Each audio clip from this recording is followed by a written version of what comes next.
हमारे पास एक assertion reason type question है कि दो इसमें स्टेटमेंट दिए गए हैं। पहला स्टेटमेंट ये बताया गया कि एलओआई ससेस, ये दो एलओआई की इसने बात किया कि ये कॉइल्स स्टैंडर्ड कॉइल बनाने में यूज किए जाते हैं। और दूसरा स्टेटमेंट बताया कि ये दोनों जो हमारे पास एलओआईज हैं इसके very small temperature coefficient of resistance, temperature coefficient बहुत ही कम होते हैं। टेम्परेचर कॉफिशिएंट मेटल के साथ मेटल का रेसिस्टेंस जो है वो वेरी करता है टेम्परेचर के साथ। टेम्परेचर बढ़ाने से रेसिस्टेंस बढ़ता है और उसका रिलेशन ये होता है, इसमें कॉन्सेप्ट यूज किया गया कि R T equals to R nought into 1 plus alpha delta T. Delta T यहाँ पे है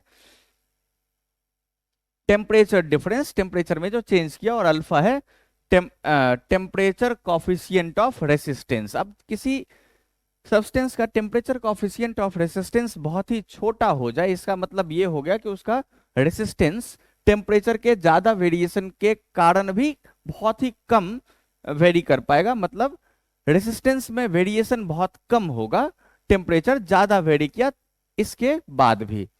इसका सीधा सीधा मतलब ये है कि इसका रेसिस्टेंस कम वेरी किया तो इसे यूज कर सकते हैं स्टैंडर्ड कॉइल बनाने में, जो हमें स्टेटमेंट 1 में बताया गया। इसका मतलब ये तो सही है ही, क्योंकि इसका अल्फा बहुत ही छोटा होता है और इसी कारण से हम इसे कॉइल बनाने में यूज करते हैं। तो एक्सप्लेनेशन भी बिल्कुल करेक्ट है। इसका मतलब इस क्वेश्चन का आंसर हमारा होगा statement 1 and 2 both are correct, and 2 is correct explanation of statement 1। Option A correct होगा।